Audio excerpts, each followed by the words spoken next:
Hello and welcome to the Daily Mill for Friday the 4th of October 2024. We start off today's video with a bit of bad news, or is it? You never know. We have to wait till we find out if this is good news, or it's not really good news, or if it's going to be bad news or very, very, very bad news.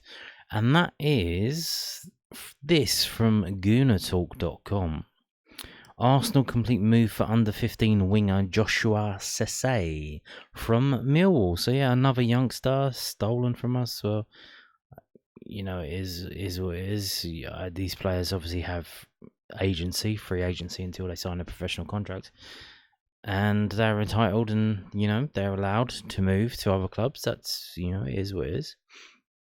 And quite a few of them decide to leave, and quite a few of them are never heard from again. Ain't that the truth? Yes, the Secret Scout, a reputable source for youth football and transfer news, posted a picture of the teenage sensation in Arsenal colours on social media platform X to confirm the move. Sese is a versatile winger capable of playing on both wings, and he first caught the attention of the Gunners during the Under-15 Floodlit Cup last season. So there you go.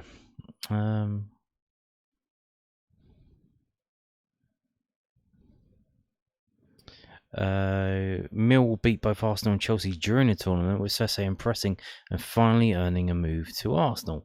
The Rising Ballers claimed that landing the youngster is a big coup for Haaland, as Sese is one of the most exciting young players coming up in the country at the moment, and all the big clubs were keen to sign him. So there you go. And then they talk about Arsenal. So yeah, we wait to see if this is a bad thing, but there are various fortunes. I would say like maybe one of the most successful in recent years was Samuel Dozie. He went to Man City. We got compensation from that, including a large selling fee, and they did sell him on to Southampton. But now Southampton got into the Premier League. They didn't think Samuel Dozie was good enough for the Premier League, and they've loaned him out to Anderlecht. So that's not the best, but obviously it's not playing for Dulwich Hamlet, so we'll see. But there are previous players like David Amu and Yusuf Merson who they've had professional careers, but not the best, really, not the best. So we wait to see if this goes the same way. Now, moving on to this, a roundup and confirmation of all the international call-ups this week for the internationals next week. This is from millfc.co.uk. So 5 Mill first team squad members have been called up for their countries during the October international break. Mihailo Ivanovic will be hoping to win his first Serbia cap as they take on Switzerland and Spain in the UEFA Nations League, whilst George Saville will look to add to his Northern Ireland caps in Belarus and at home to Bulgaria, although that game against Belarus is in Hungary because of the situation over the border in Ukraine. At youth level, Daniel Kelly and Scotland under-21s will continue their UEFA under-21 Euro Championship qualifying campaign at home to Belgium and away to Kazakhstan. With Adomi Amaku and the Republic of Ireland under-21s set. Let's start that again. With Adomi Amaku and the Republic of Ireland under-21 set up, taking on Norway at home and Italy away. Finally, Romain Esses will represent England men's elite squad. What does that mean? I don't know why they keep saying that. It's the under-20s. Or they should at least call it the under-20 B team, under-21 B team. Why do they call it the elite squad? Nobody knows what the fuck that is. It's the under-20s. As they play Italy away and Czechia at home, so that's not right. Stay up to date, of course, on millfc.co.uk. So these are where the fixtures are. We wait to find out if these will be shown like the ones last month on Viaplay YouTube channel, because that's what they did. They just at the last minute they dumped them all on Viaplay YouTube, and they were every single game is available to watch on that. So it will be interesting if they do that again. What I do know that though is Scotland's game at home to Belgium is in Edinburgh. That will be on YouTube live. It's also at Tynecastle, so if you're up that way, you can go to the game. And Romain Esses' game on Monday the 14th of October at the Czech Republic, which isn't away. So I don't know why it says that. So they've called the under-20s the elite team squad, whatever they called it. Power Rangers squad, whatever. And they've got the fixture wrong because it's actually England versus Czech Republic. And I know that because if we can get off of that, what's going on? Hello? What the hell just happened? I don't... Okay. This is annoying. So I have to go around all of these menus and go down. Yeah. So we've got the naming of the squad. And it says at the end, they return home to face Czechia in Doncaster on Monday the 14th of October, 7 p.m. kickoff. And that is here. If you go to Doncaster's website, Doncaster FC, you go to the ticket office, you can go to that game. You can buy tickets to that game at only £5 for full adults, £3 for senior concessions. 14 to 24-year-olds are still only £3. And if you're 13 or under, it's £1. Kids a quid. It's just a shame that it's all the way up in Doncaster. It was somewhere closer, maybe Peterborough. Like I maybe would be looking to go to that game because yeah, get to see Romain Esses playing for England. Why not? So yeah, if you are up that way, Doncaster, Monday night, there you go, have it. And this, obviously, we are in October. We are in the spooky times month. This is from millfc.co.uk. So join us at Millwall's Junior Lions Halloween party. Millwall Junior Lions Halloween party will take place on Tuesday the 29th of October, hosted in Harry's Bar between 12 midday to 4 p.m. Tickets are priced at £8 adults and £6 for under 16s. For Junior Lions season ticket holders and members only. Yeah, you have to have... If you are a season ticket holder and you're under a certain age, you are a Junior Lion. If you have bought a junior membership, you are a Junior Lion. You need those to be able to go to this function. There will be games and music, while there will also be prizes on offer, and fancy dresses is encouraged too. You might even find some spectacular surprises in the way of selected first team squad members on the day. The maximum ratio of adults to children is 2 to 1, whilst there will be no bar facilities. So it's not a jolly up, it's not a piss up. And why have they had to put 2 to 1? So literally, like, you've got 6 or 7 adults come in with one child just so they could get in and meet the players and get some things signed. Some people, eh? Some people. Now, we go to... That's it for the news, I think. And we're going to start previewing the game tomorrow away at West Brom. This is from southernnews.co.uk. It's from the other manager, what's his name, Corberon. We'll find out when we read the story. A proper championship test. West Brom head coach wary of Millwall threat. West Brom boss Carlos Corberan is keenly aware of the threat Millwall pose ahead of the side's game against the Lions tomorrow at the Hawthorns. The Baggies have started the season strongly and find themselves fourth in the championship, only 2 points behind leaders Sunderland. However, after starting the season on a 6-game unbeaten streak, they've lost their past 2 fixtures, including a home defeat to Middlesbrough on Tuesday night. Uh-oh. While West Brom have had a better start to the season than Millwall, Corberan still anticipates that it will be a tricky fixture. Or they haven't won away yet, but we haven't lost at home, before Tuesday night, so we cannot look at statistics, Corberan said on West Brom's official website. Well, we have to look at each game as a completely new and individual test. Last season it was very difficult for us against Millwall. We drew both games. This season they are very aggressive in the press and quick in transitions. I'm never going to speak about the game being easy for us in this division, but there will never be an easy game for us in this division. And for me, this is why the championship is so exciting. Mentally, we are more prepared for this challenge, and what the last week has shown us in reality of the championship, where any team can beat any team.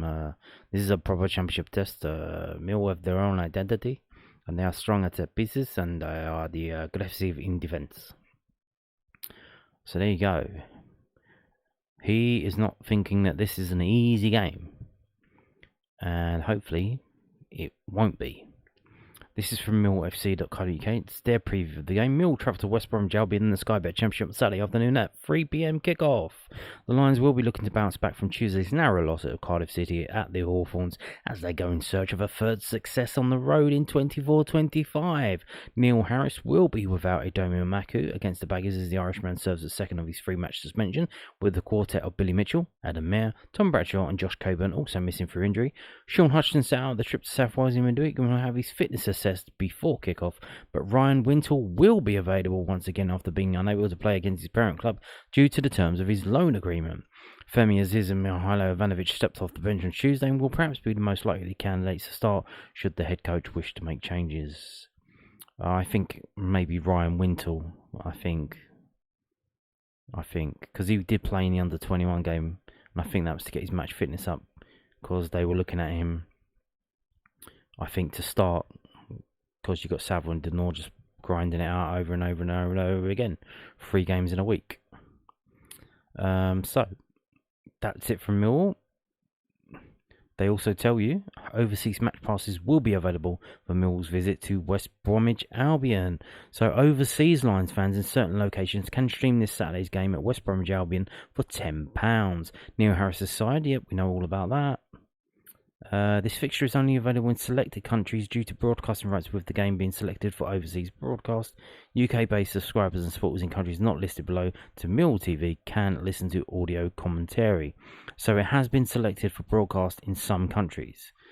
So these are the countries below where you can watch it if you set your computer to a VPN and pay £10 to Millwall.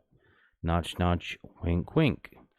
Christmas Islands, Cocos Islands, Comoros, Czechia, DAC, whatever that means, Austria, Germany, Switzerland. Why is it called DAC though? Deutschland, Deutschland, Ostrich, yeah, but isn't Austria spelled with an O in their language? Why they put an A? And CH is the symbol for Switzerland. Something Confederation Helvetica, something like that.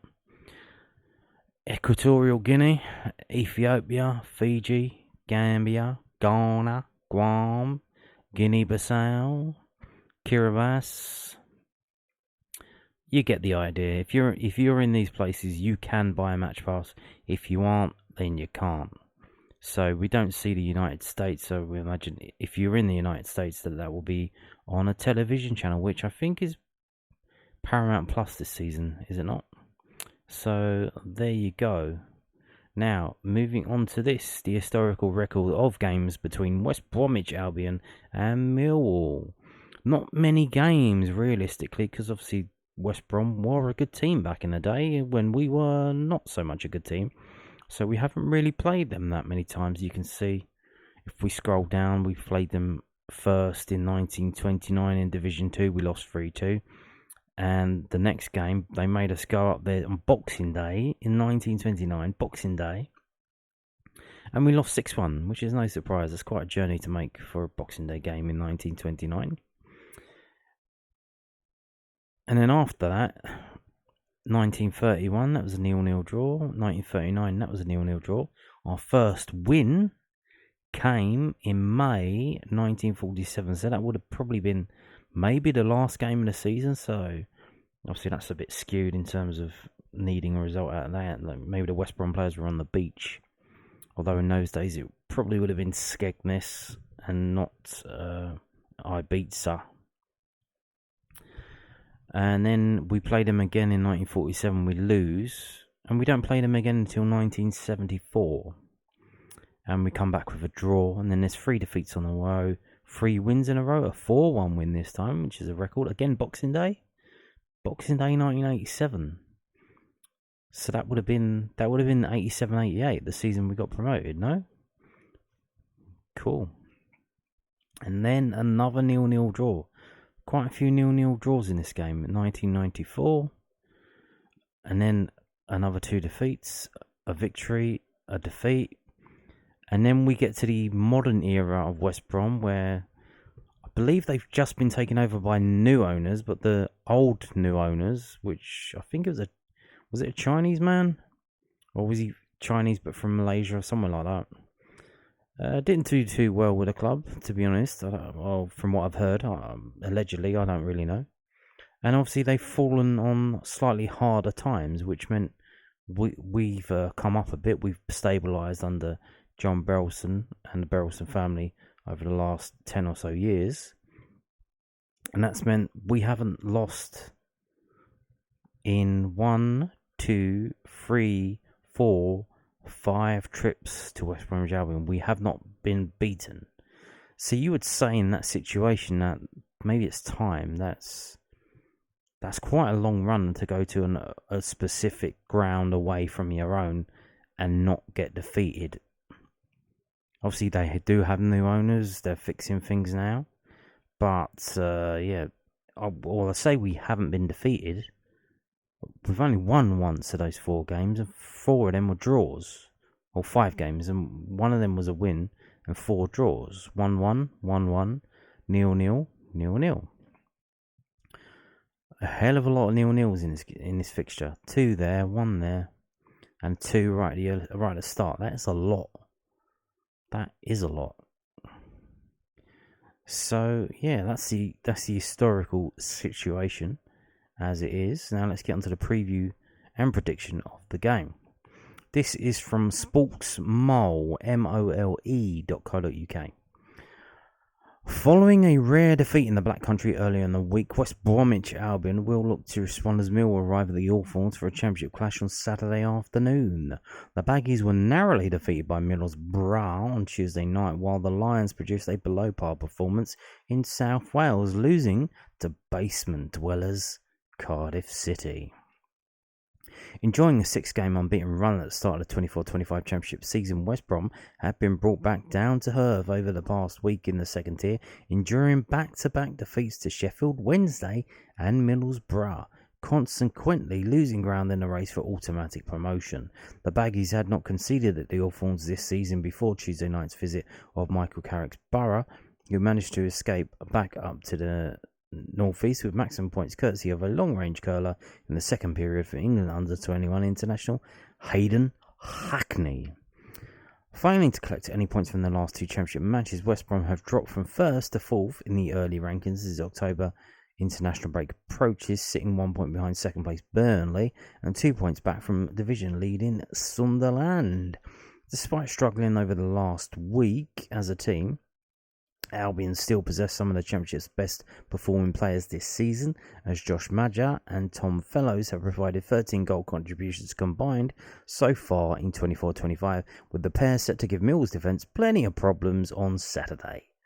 Fantastic. A representative of the strength at the Hawthorns under the leadership of Carlos Corberán, West Brom have not lost back-to-back Championship home matches since the arrival of the highly rated Spanish head coach in October 2022, meaning that those of an Albion persuasion will be confident in the response from their team this weekend. Or maybe it's about time. Although this is a good team, they've already lost 2 in a row. What are the chances they're going to lose 3 in a row?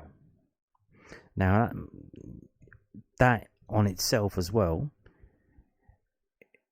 they've just lost 2 in a row. Do you think if they're drawing when it gets to maybe 80 minutes, 85 minutes, they will probably try to keep the point rather than lose? Because if they lose, go for it and lose. We've lost 3 in a row. That's not good.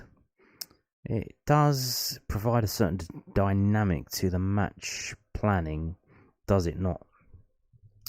After building momentum with the collection of 4 points from 2 matches against Queen Park Rangers and Preston North End, Mill suffered their worst result of the 24-25 schedule to date on Tuesday night when the London-based side were put to the sword by Cardiff in South Wales. Despite having more of the ball and creating the lion's share of the clear-cut chances, a visit to the Cardiff City Stadium failed to breach the net of Bluebirds keeper Jack Alnwick with a first-half header from right-back Perry Ng. securing Cardiff's maiden win of the league term. Winning just one of the last 4 championship contests, Millwall languishing down in 16th place ahead of Saturday's afternoon's trip to the Black Country. Already 7 points behind 6th place Blackburn Rovers and only a single point ahead of QPR in the relegation zone. In the midst of his side's varying performances and results, former Sunderland youngster Duncan Watmore has been consistently reliable at the top end of the pitch, with the winger netting 5 goals so far this season, despite only scoring on 4 occasions across the entirety of the 23-24 term. Rather surprisingly, Millwall have not tasted defeat against West Brom since the West Midlands outfit returned to the Championship following Premier League relegation in 2021. With the Lions having the opportunity to extend their unbeaten run in this fixture to 7 matches on the weekend. So that includes home games as well, I assume, yeah? Team news: despite their defensive frailties in recent matches, West Brom should stick with a trusted centre-back pairing of Semi Ajayi and Carl Barley. Jed Wallace started the defeat to Middlesbrough, is highly likely to drop out of the 11 this weekend to make room for the return of playmaker Velos. Whilst Madja holds down the goal-scoring fort up front, Daryl Dyke continues to recover from Achilles tendon injury sustained in February. Serving the second match of his 3-game ban for the red card during the win over Preston, Mills Maka will be unavailable for his side's trip to the Hawthorns. The Lions remain without the services of Borough-only Josh Coburn, who picked up a leg injury in the 1-0 win over Luton in the middle of September. And they say, West Bromwich Albion 2, Millwall 0. After a rare home defeat to Middlesbrough on Tuesday night, West Brom should be significantly stronger this weekend, with the likes of Mickey Johnson, Fellows and Jason Malumi potentially entering the starting 11. Millwall have little options to freshen up their attacking ranks after drawing a blank at Cardiff last time out, so we are anticipating another difficult outing for the Lions. So there you go. Now, that's them. What about the other one? This is from WhoScored.com. So the last 6 games doesn't look very good. It's 1 win for West Brom, it's 1 win for Millwall, and it's 4 draws. Not only is it 4 draws, it's only 5 goals in 6 games for West Brom, 4 goals in 6 games for Millwall, and 10 yellow cards. 10 yellow cards. Yows. Now, look, oh my god, West Brom are 4th. Oh my god, look how good they are. Oh my god, they're 4th. Well, how about if I do this? Oh, they ain't actually that good at home. It's just their away form they're the best away team in the league. That's why they're up in there. But when you go to their home form, they've only scored 2 goals at home. They've only conceded 1 goal at home. They've only won 2 goals at home. Oh, they're not that good at home. And here is their home form. They failed to score against Leeds and they failed to score against Middlesbrough. Those are 2 very good teams, by the way. So that's no shame in that. And they did keep a clean sheet against Leeds and against Swansea and against Plymouth. But they've only scored 2 goals at home, and that was 1 against Swansea, 1 against Plymouth.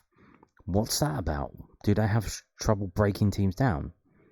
If we go gung-ho and play 2 attacking, is that going to be a problem? Do we need to be a bit more defensive?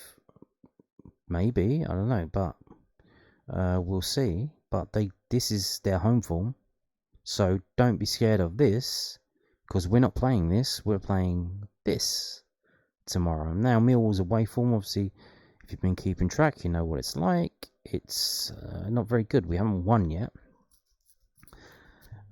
We got 2 draws away from home. We lost. We did beat Portsmouth, but that was in the cup. We kept a clean sheet. The only other clean sheet away from home we kept is against Hull. Can we keep a clean sheet tomorrow? Well, maybe. I think we need to if we're going to win. I don't think we can really, realistically. So that's at least 1 goal conceded. So then can we score a goal in return? Well, hopefully, but we'll find out. So here's the strengths and weaknesses of each team and the styles of attacking. So, moving on now to the prediction from WhoScored.com as we go down and see. So, the match facts. West Bromwich Albion have drawn their last 3 home matches against Millwall in all competitions. West Bromwich Albion have been drawing at both half-time and full-time in the last 3 home matches against Millwall in all competitions. West Bromwich Albion have seen under 2.5 goals in 6 of their last 7 matches against Millwall in all competitions. This obviously includes home and away. West Brom are unable to find an answer after going behind to a 73rd minute Hayden Hackney goal on Tuesday night as they were beaten 1-0 at home by Middlesbrough. The Baggies kicked off the campaign with 5 wins and a draw, but have now suffered back-to-back league defeats. Millwall headed into their game week 8 fixture against Cardiff with confidence after cruising to a 3-1 win against Preston, but the Lions were edged out by a Bluebirds side who were winless in the league prior to the kick-off. Neil Harris's men have just taken 2 points from a possible 12 on the road this season. And they go West Bromwich Albion 2, Millwall 0. Like I said, can we keep a clean sheet? Probably not. So that means West Brom get 1. And you would hope that we get 1 as well. So I hope that it's going to be 1-1. But realistically, I think it's might be 2-1 to West Bromwich Albion, if I'm honest. Which is unfortunate, but I would like to see 1-1, and that wouldn't be unreasonable considering all the draws that we've had.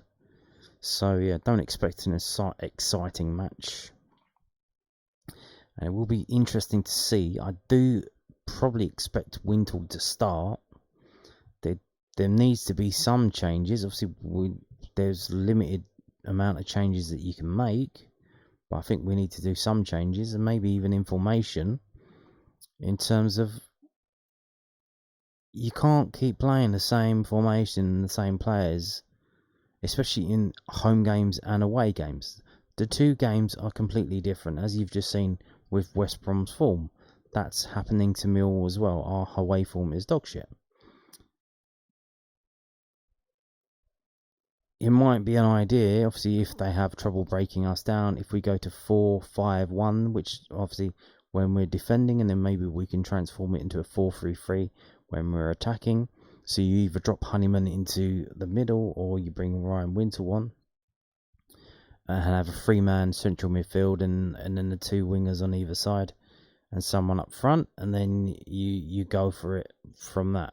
But we'll see. We'll see if it's just the same old, unchanged players, 4-2-3-1. We'll see. But, like I said, I'm hoping for 1-1, but it wouldn't surprise me if we lost 2-1. So, on that note, thank you for watching, and goodbye.